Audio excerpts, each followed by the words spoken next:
Thanks everyone for a really interesting start. I'm Gareth Wall. I'm from the Commonwealth Local Government Forum. I'm particularly interested to, particularly from Mohammed, who I hope is still online, this idea that the traditional authorities are definitely not part of the state. That seems to be not the case in most Commonwealth countries.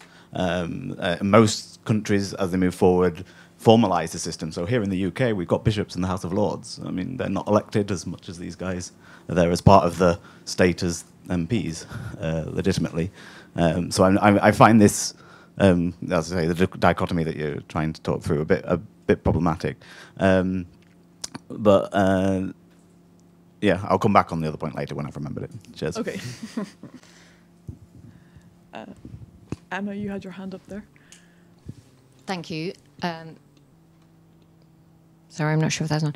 So, 2 points. My name's Emma Grant. I work at Social Development Direct, and we're a little bit involved in the IAAP programme. And we pulled together some very, very, I guess I describe them as fragile findings around gender from the various projects that are involved in that programme. Many of the projects did not have very explicit gender agendas. So these were very kind of subtle emerging findings. So I want to kind of present them carefully. But anyway, one of the kind of more positive headlines is that through some quite intentional approaches, it is possible to make some inroads around that agenda. So just to give a few examples, instead of taking a political economy approach in a more traditional way, by taking a gendered approach to PEA, or by preparing and working with women, female participants in particular audiences, you can kind of facilitate approaches which are intended to kind of move the gender equality agenda forward. So I was very struck by what you said, Maurice, about this kind of rather bleak example of the women jurgers and how that had all gone very pear-shaped. So it's not to say that being intentional is necessarily going to lead to success, but it's pretty clear that without taking an intentional approach, nothing happens. You know, it does not happen by and of itself. So I wondered, although it's great to embrace this safe to fail agenda, as you've encouraged us to do, Aoife, it's also kind of important, isn't it, to then say, okay, let's keep working on the what works agenda. What would you do differently? What did you draw from that experience in Pakistan that you think, okay, so then maybe a different approach would look like this? We'll stop there. And maybe one more before, was it Sam? Hi, I'm Sam. I'm at ODI as well. I wanted to ask about some things you talked about engagement, increasing legitimacy, or perhaps increasing power of these non-state actors. And I wondered if any members of the panel had any kind of reflections about that, how there can be trade-offs between that and broader processes of formal state building. So I know in Somalia, for example, there's lots of discussion about one of the big barriers towards formal state building is the people who've filled the gap when there's been a lack of a state there, that not necessarily traditional non-state actors, but NGOs, civil society organisations, and the people who've been delivering services when the formal state has been lacking have quite a lot of power now, and perhaps it's not in their organisational incentive to relinquish that, and how that can be a barrier to formal state building. So I wonder, I guess I'm asking reflections on how you think about the potential trade-off between being pragmatic and engaging with those who actually have power in perhaps non-state actors, but how that might come into conflict with broader processes of formal state building, which might actually be wanting to kind of shift the power elsewhere. Great. I think there are three great questions. I'm just going to direct the first one to Mohammed. Are you still online, Mohammed? Yes, I'm here. Okay, great, fantastic. So the question from the audience, I'm not sure if you heard it, was about whether you think that elders are in fact more part of the state than not part of it, and so really should we be calling them non-state actors?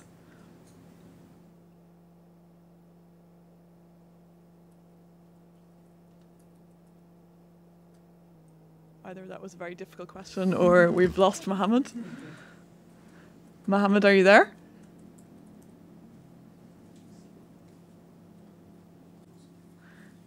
Okay, maybe it was a very difficult question. Reflection. Yeah, we'll try and come back to him. Eric, I don't know if you want to comment on that. Do you think that gatekeepers are increasingly becoming part of the state?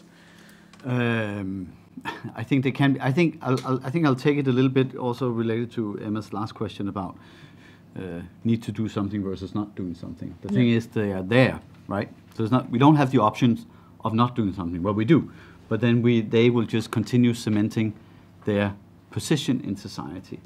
I think in the present situation in Mogadishu, yes, they are part of the system. Over time, I don't think necessarily that, because they're not traditional elders as such, so they don't have this ancestral, you can say, inheritance of power in those areas. I think we need to move towards in the longer term, a more formalized, more traditional local governance system. But in the medium term, they're definitely part of the solution of legitimate local governance in Mogadishu. Okay. Maurice, I'm sure you're keen to take up that question on the gender agendas and whether they're worth it or... I think I'm going to start actually on picking up where you left off, because of course from context to context varies, and even from time to time. So when we talk about interventions at a certain point in time, and then we think of another point in time, the strategy or the... But I think I'm going to ask who engages, because I think sometimes local actors cannot afford not to engage with elders and local power holders that are either from a Western normative point of view, progressive or non-progressive, whichever it is. There's a situation in which they wield power, you cannot afford to ignore them, because ignoring them means that you will be basically preaching to those who have the same values, and you live in your own bubble and you have no impact.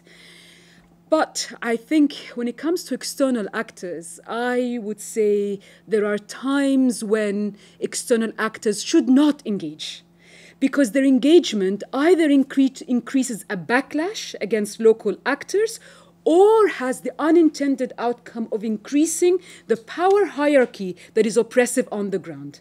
And I think we need to be honest with ourselves. Positionality is very important. And positionality is not about whether you think you're legitimate or not. It's about how you are perceived by the other end as legitimate or not. And so actually I would say, no, there are times when external actors should keep out. Now, I'm not putting it as a general principle. I'm just saying certain contexts, certain moments in time, certain power configurations, we need to actually say with humility, maybe we will have the unintended outcome of making things worse. Whereas in other times, of course, we have to intervene as external actors. On the gender question, I think it's really interesting because, again, it will vary from context to context and time to time. I would say what worked, what things that do we know across different case studies that actually help us think about enabling conditions for locally led processes of change. I think the first thing we should start with is externally supported forms of progressive action on the gender agenda don't tend to last. They need to be locally led, locally embedded with local sources of legitimacy, which are basically local leadership, local framings, how the issues are framed, and coalitions on the ground that support this. So I think that's a really important point, building on what you've said, is that explicit, but they have to be locally led. The second point is intentional but embedded. So yes, it's a gender, progressive agenda, but it's embedded in the sense that you're not parachuting in with an anti-FGM agenda and parachuting out. Whatever gender equality measures, they have to be embedded within broader developmental goals that speak to people's priorities. And so that's really important, because otherwise people do feel you're coming in with an agenda that is disconnected from their priorities.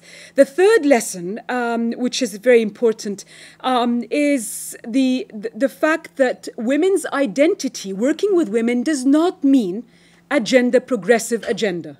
That occasionally you can work with women with the unintended outcome for accountability of making it worse for the women's equality agenda. If you are working, for example, with women's groups that are actively advocating for the idea that women must be properly dressed, otherwise they deserve to be harassed. And so they are going around saying, yes, we're against sexual harassment. Yes, sexual harassment is bad.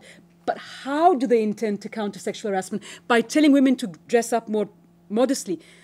That has serious implications on the gender equality agenda. So I think the first challenge is that we have now learned to disentangle the idea that if you're working with a woman, then necessarily you're advancing a gender agenda. So what we now talk about are coalitions for gender justice. What kind of power configurations, if you bring members from political parties, from different groups that hold power, with those that are championing women's rights, so that they would push forward a gender just accountability outcomes. And that we know from very successful cases that we've seen across the board, across different countries. Yeah. Okay, great. Mukhtar, I could see you shaking your head there on the, on the point that sometimes as international actors we just need to back off. Yes. Do you disagree strongly with that point? Not strongly, but I guess moderately, I would say. Because before deciding to work either with or without the non-state actor or to intervene or to the cause, the actors need to look at, as non-state actors need to look at the narrative behind the making of these exclusionary non-state actors. In cases like Mali, for instance, those non-state actors have, on occasion, emerged as a result of long-standing perception of exclusion from development opportunities or institutional negligence. On other occasions, they have emerged as a result of simply an accountable local authority to decide not to work with that kind of non-state actors. That can hardly be described as being part of the solution. I do agree with Marit, it's quite very Context. Complex, but the context actually quite very dictate the possibilities. Because I know you mentioned a lot about gender in terms of exclusion in non-state actors or institutions. We do also face those challenges in our programs. That's why we do have gender equality markers, and because we work a lot with subcontractors and suppliers who bid for programs, and then there's a rigorous assessment process. They have to be able to actually demonstrate that the program is gender sensitive, which mean, as you correctly pointed out, not necessarily just working with women, but also like in so many other cases. But at the same time, what we do face a lot is actually both a group which includes both women, youth, and elders, against one group which also includes both women, youth, and elders. This is the kind of exclusions we face a lot in our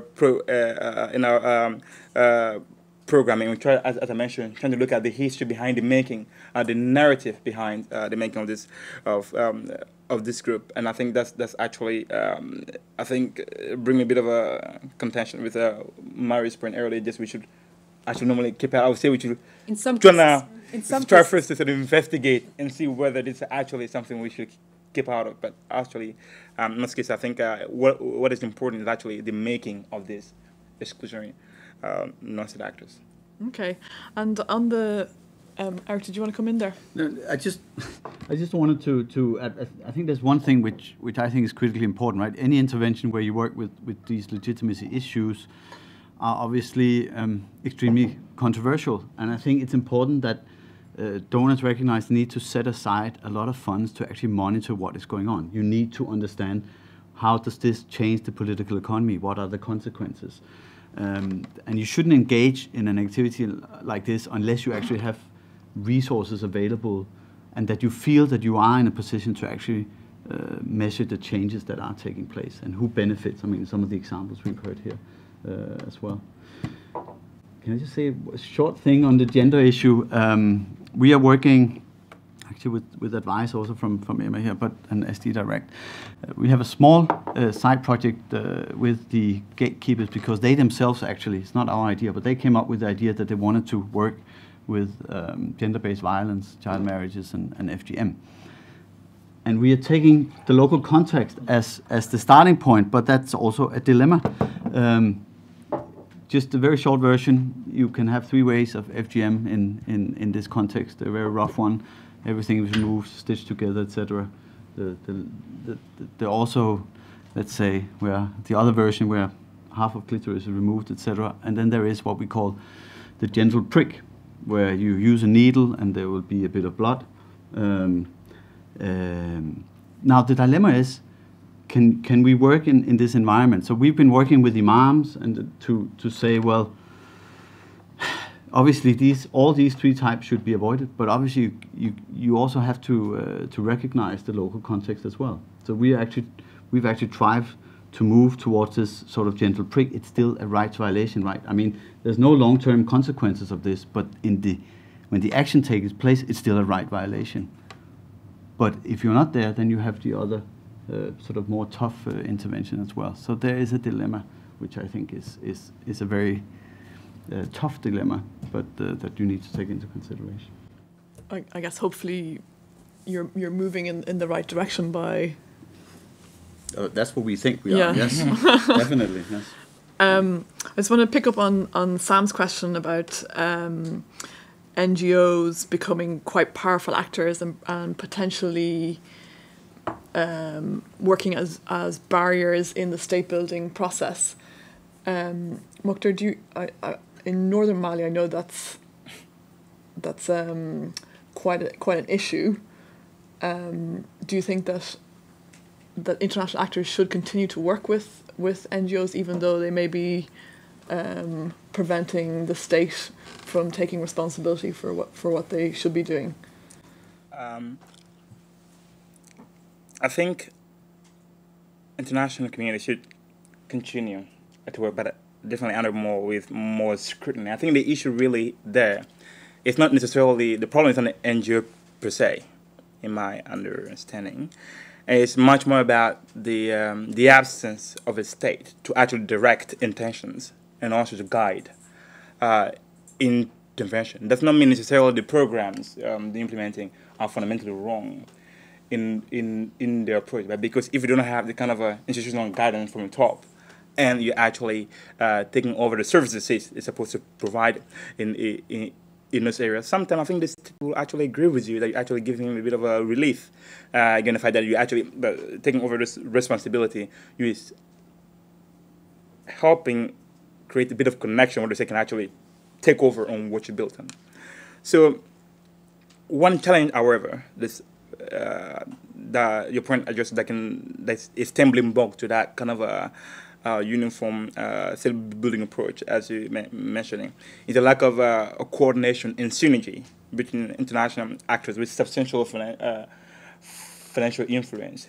If you look at Northern Mali or the central Mali at the moment, that part of countries attract now more funding than any other part of the country, but yet the situation continues to worsen.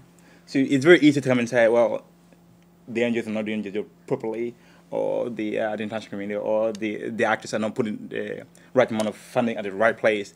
But actually, if you look at it from stand back a little bit, this actors is trying to react to something that is happening. I want to create a buffer zone where they actually contain the whole issue in there and solve it.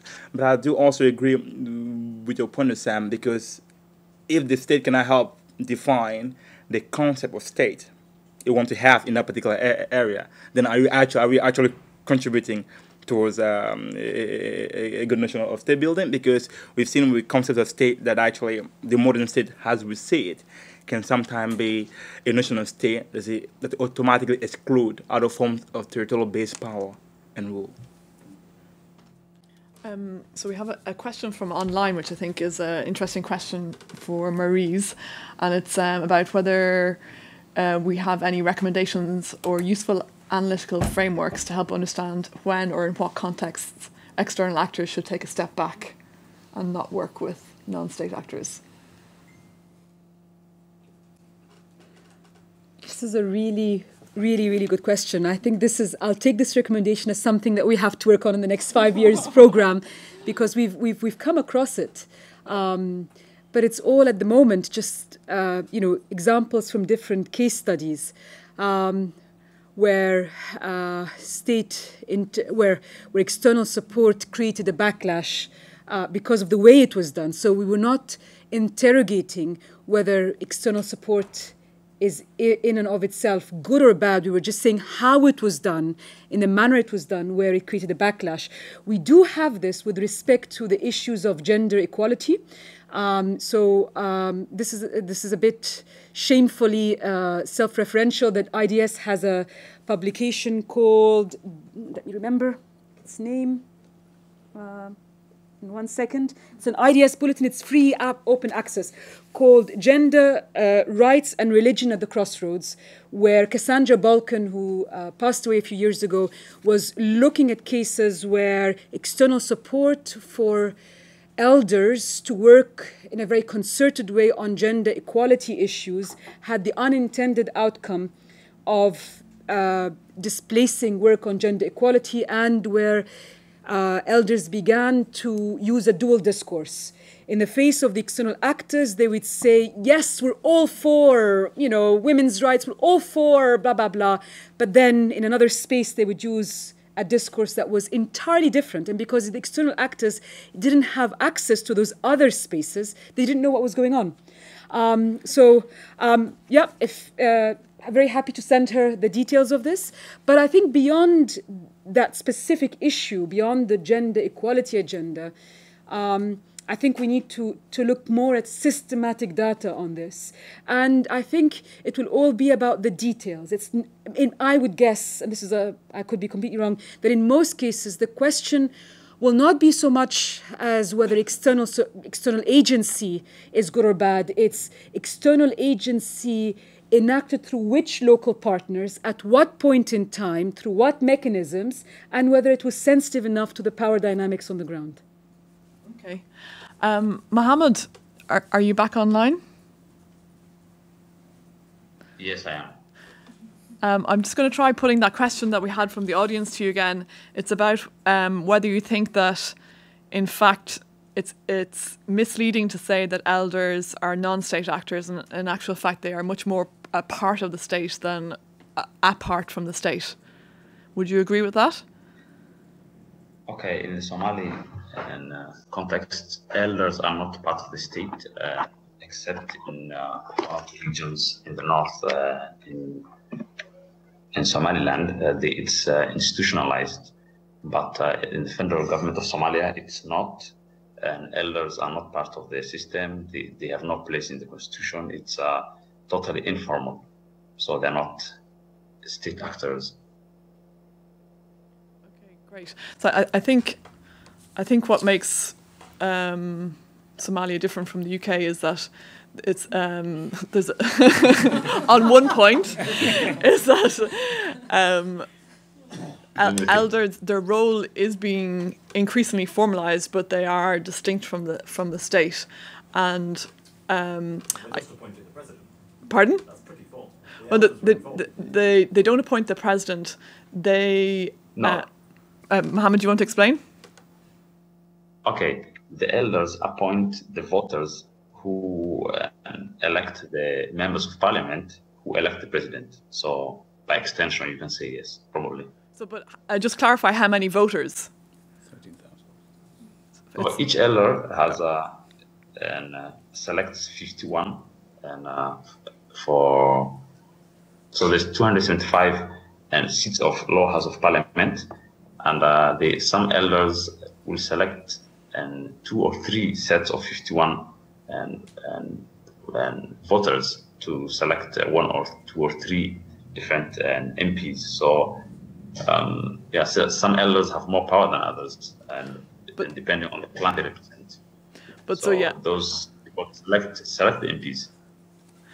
And so it does. The total number I think comes up to about 14,000 voters. So it's not a one person one vote. It's not representative But in any way. And elders. So they are obviously very influential, but they're not directly electing the president. That system's not formalised. Yes. So that's one part of their role that has been formalised, but. It is It is formalized. Yes. That's one part of the role that has been recently formalized, but that happened, I think, it was in the lead up to the 2016 election. So. And it's not formalized. It was a temporary thing, just for now, a temporary fix. That's true. They said only for 2016, but apparently they're going to do it again. But they said they won't. Okay, so I'll just open up to a final round of questions.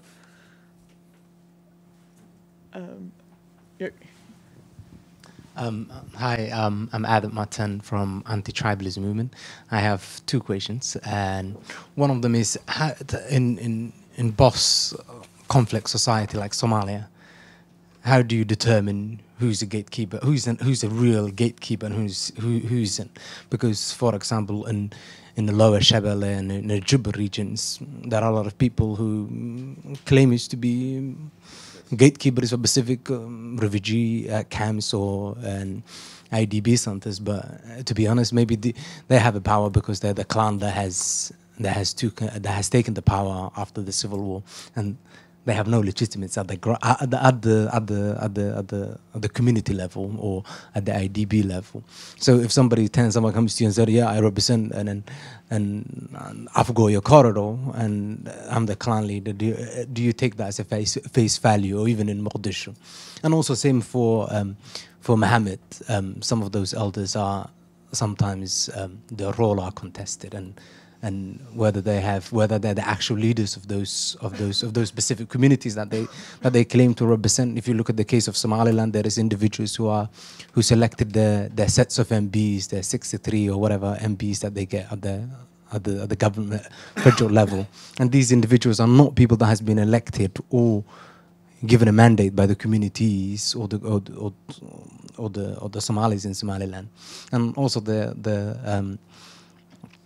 the second question is the attitude that we see in Somalia, for example, from an NGO, when you ask them about, when you talk about or ask them about accountability, they turn around and say, we require mutual accountabilities. So, for example, you working on a project in Somalia or you work on a project in North Malawi, sometimes they might say, actually, who are you accountable to before you ask me an accountability of what I do? So how do we showcase and how do we ensure that we are practicing what we're preaching to those communities before we ask them some of those requirements? And maybe that is more general question to all of you. Okay, great double question. There was a question over here. Hi, Emma Thomas, Ministry of Justice. I was wondering, I mean, it's sort of notorious that legitimacy is hard to measure. So I'm wondering how you're measuring accountability and whether you disaggregate those findings to understand that there might be accountability gains in the eyes of some and not for others. Great, and I think there's one just... Thank you. This is more of an observation than a question. Ian Quick, I'm a consultant. I just came back from Central African Republic, where I've been working a lot the last few years, particularly in the northeast there. And you can divide non-state actors, I guess, into three groups. One is who are regarded as sort of purely criminal. You interact with them only to contain them or, in some cases, attack them or arrest them. The second, which is the biggest case, there is collaboration on a task basis. You would never engage with them as a governance actor in the sense of how they operate in terms of inclusion, certainly not in terms of public finance, but you work on very specific things like security of key roads, the cattle trade, stuff like this.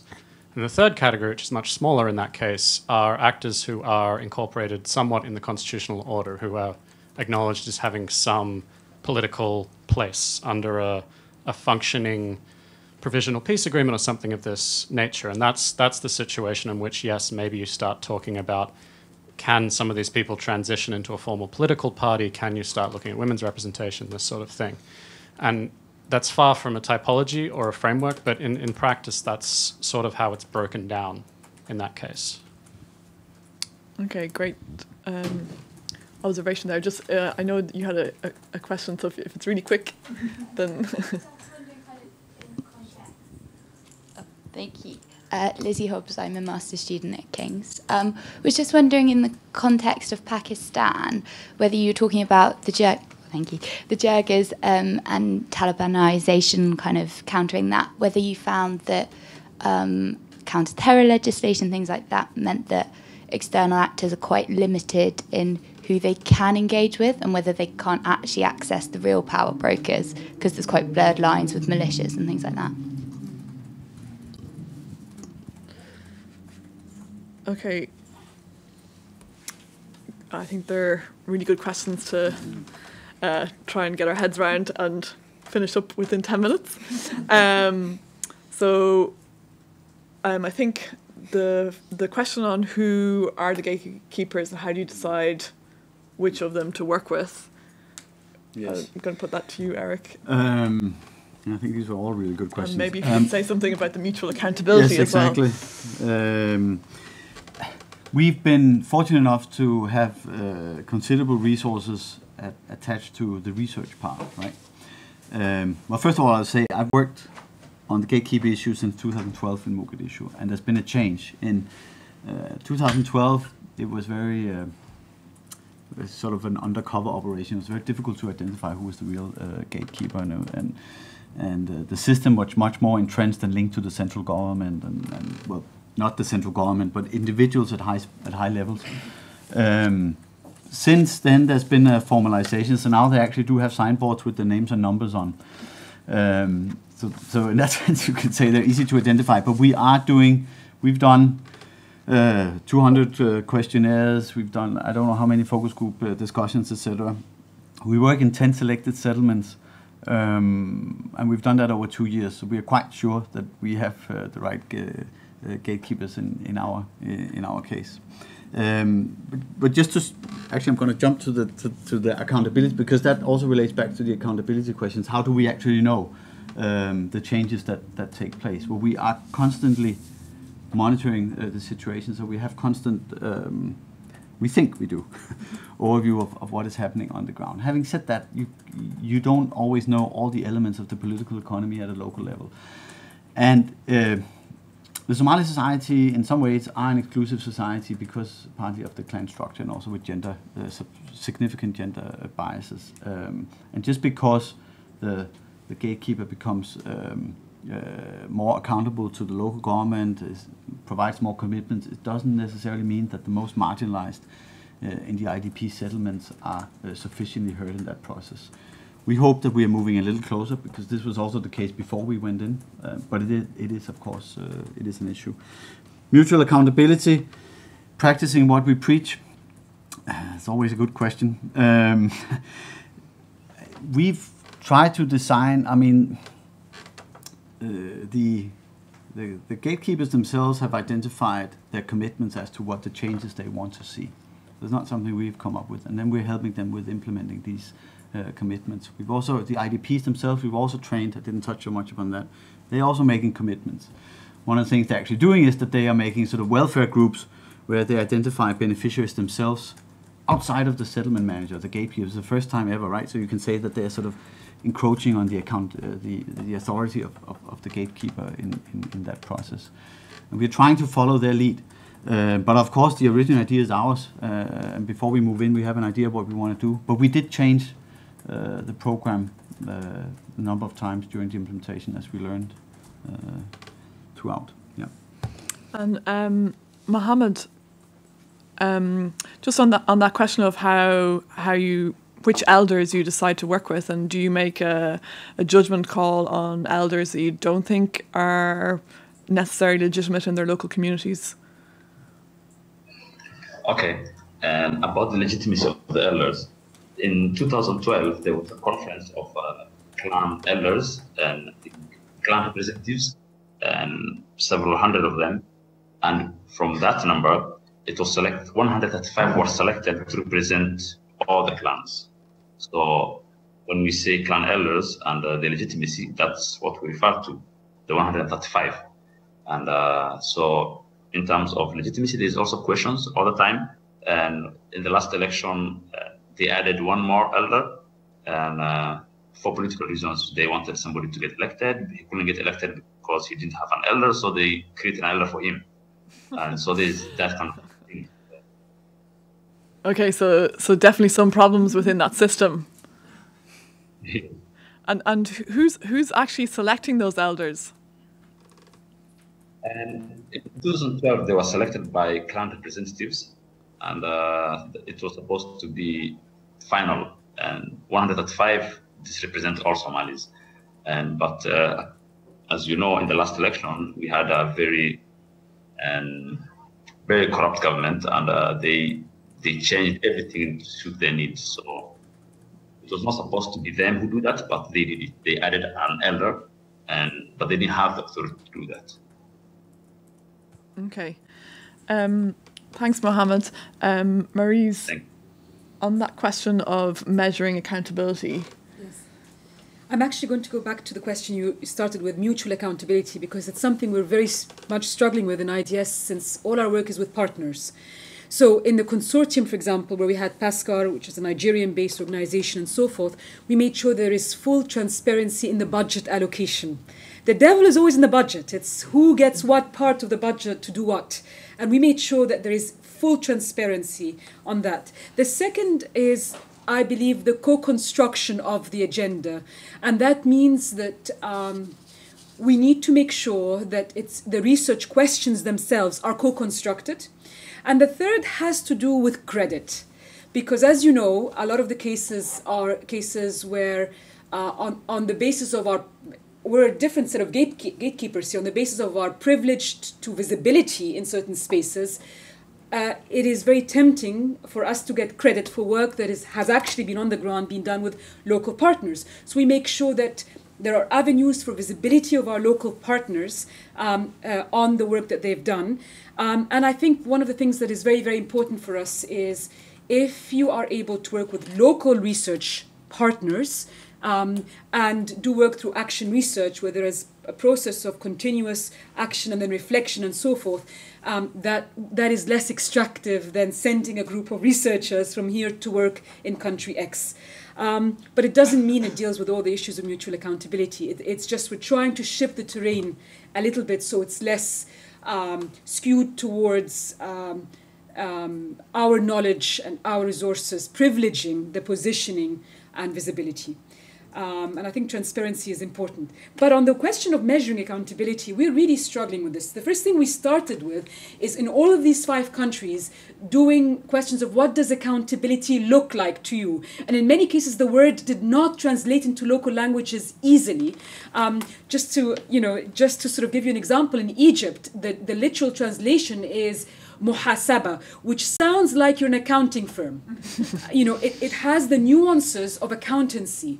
But then the variation of it, musa'ala, has a much less power diluted version, which is responsibility. So, whichever term you use, you're in trouble. But we also recognize that in conventional literature, accountability means 2 things: answerability, and in the words of Jonathan Fox, our partner in this initiative, somebody help me, justiciability, that you can not only hold to account, but actually redress wrongs. Now, in many contexts, when you have a state of contested authority, who are you going to? In many contexts where authority is very authoritarian, where the state is very keen to show that it is bestowing things upon its subjects as opposed to being accountable to its subjects. We need to look very carefully at what does accountability look like in these contexts. And in many cases, it was a case of just even accessibility, opening the avenues for conversations between the power holders and those that want to change reality. It wasn't accountability, but it created that space for some kind of shift. In other cases, empowerment happened, but accountability, empowerment of people in exercising their agency. But accountability was more problematic because there was an immediate reaction of showing, okay, we're taking on board your concerns. But the long-term institutionalization of a policy of being responsive was a far way off. So we're still struggling with immediate and long-term and redresses and different meanings in different contexts. And we hope to be able to share that with you as it emerges. Very quickly on the question of power holders. Or maybe we should have this in the discussion time. Because I want others to have an opportunity. Yeah, we'll just actually move to... We'll touch base on that after the session. This is how can you access the real power holders in the context of counterterrorism? Is that what you want to answer? Because Yes, I was going to put that to actually... Later. Yeah, I was wondering if Mukhtar has reflections yes. of that, because that's very relevant, of course, to Mali. So what the question is, can you... So the question is, in the current counterterrorism political agenda, how do you know that you're accessing the people with the real power?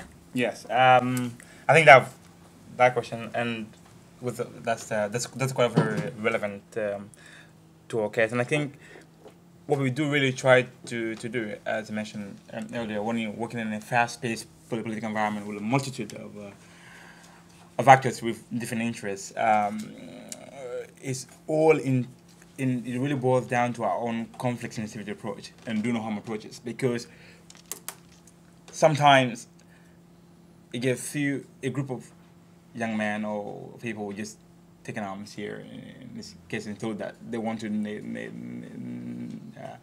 negotiate.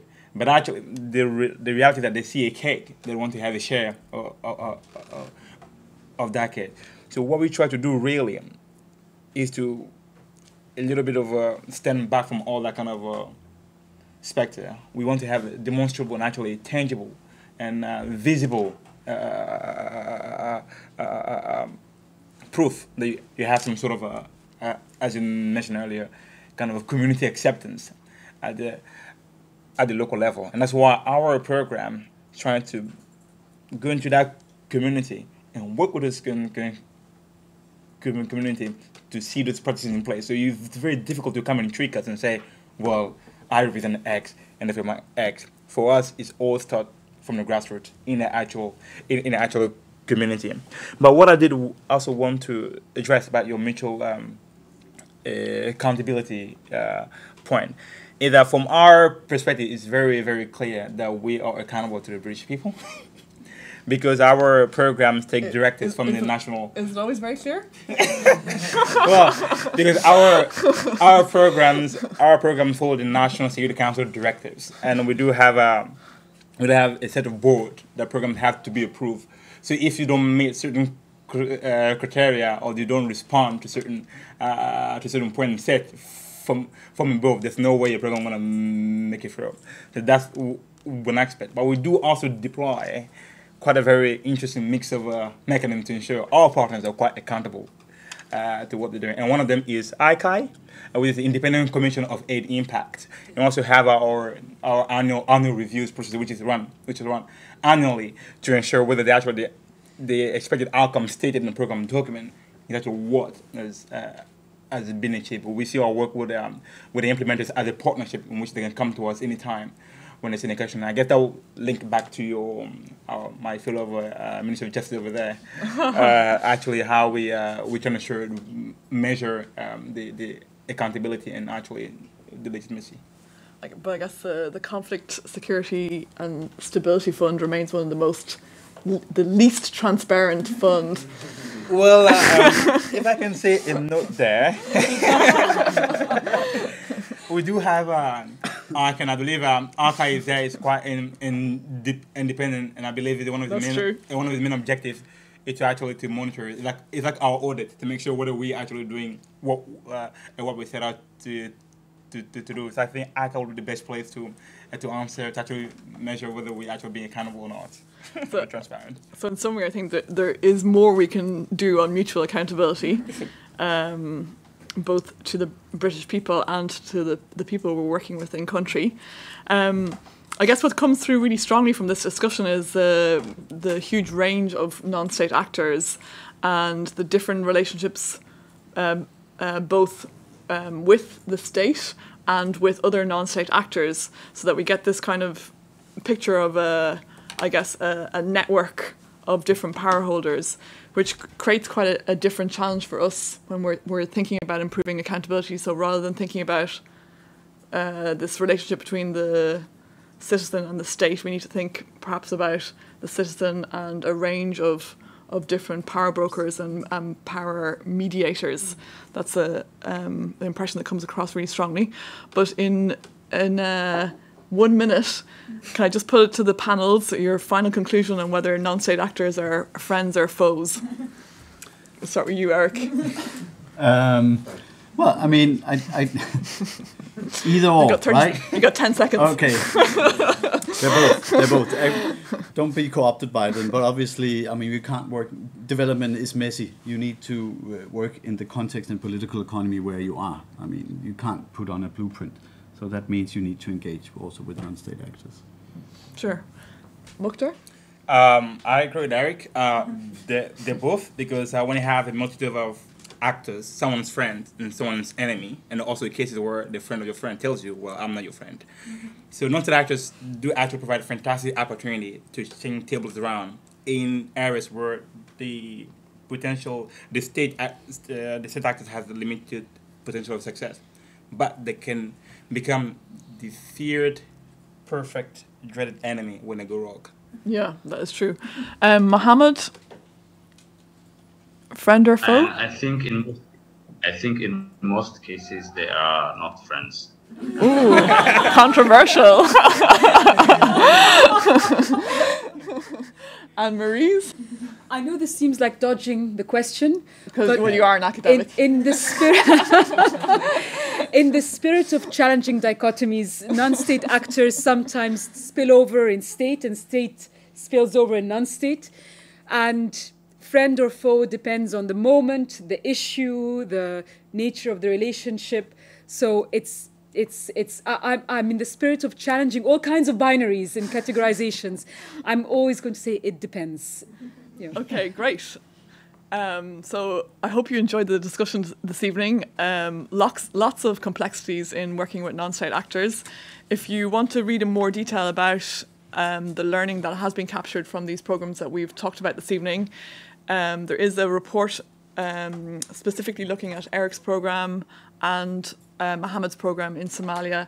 There's this report that looks more broadly at IAAP's work with non-state actors. And then, of course... Come and see me if you want to link to our program. Okay, thanks very much. Thank you.